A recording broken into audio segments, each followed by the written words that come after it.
Bapeda Kota Makassar mengadakan kegiatan Makassar and Economic Challenge 2023 di Hotel Mercure Makassar. Dalam kegiatan ini dipaparkan pencapaian pemerintah Kota Makassar selama 1 tahun yakni 2023. Sekaligus menyampaikan tantangan yang akan dihadapi pada 2023 diantaranya krisis energi, krisis pangan, dan tentunya isu-isu resesi. Hal ini dianggap penting untuk diketahui oleh seluruh lapisan masyarakat terkait tantangan dan ancaman resesi ekonomi secara global. Disampaikan bahwa 2023 harus optimis sesuai dengan tema APBN 2023, yakni optimis dan tetap waspada. Wali Kota Makassar Muhammad Ramdan Pomanto hadir dalam Makassar and Economic Challenge 2023, para pemimpin SKPD, serta dihadiri para akademisi dan pengamat ekonomi. Hari ini kita mengadakan yang namanya kegiatan Outlook Ekonomi 2023, di mana kita menyampaikan apa-apa saja yang sudah kita lakukan di 2020 ini, kemudian apa yang akan menjadi tantangan kita di 2023 nanti. Tentunya banyak yang menjadi tantangan, selain mungkin krisis energi, krisis pangan, dan tentunya isu-isu resesi.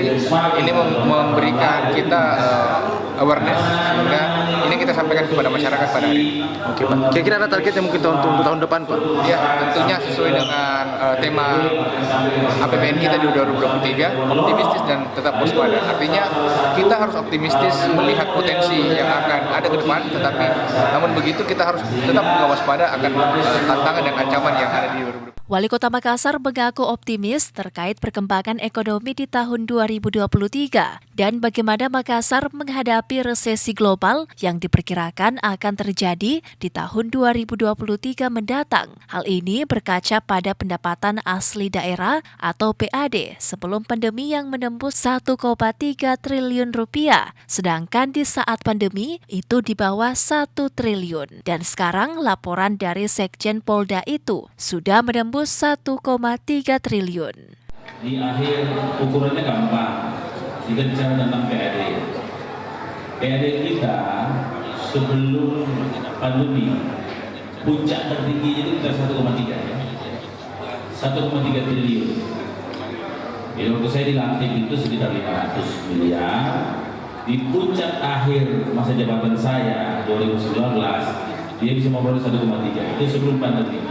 Waktu pandemi dia turun di bawah 1 triliun. Dan sekarang laporan tadi saya tanya Bapeda, dia sudah menembus 1,3 triliun lagi.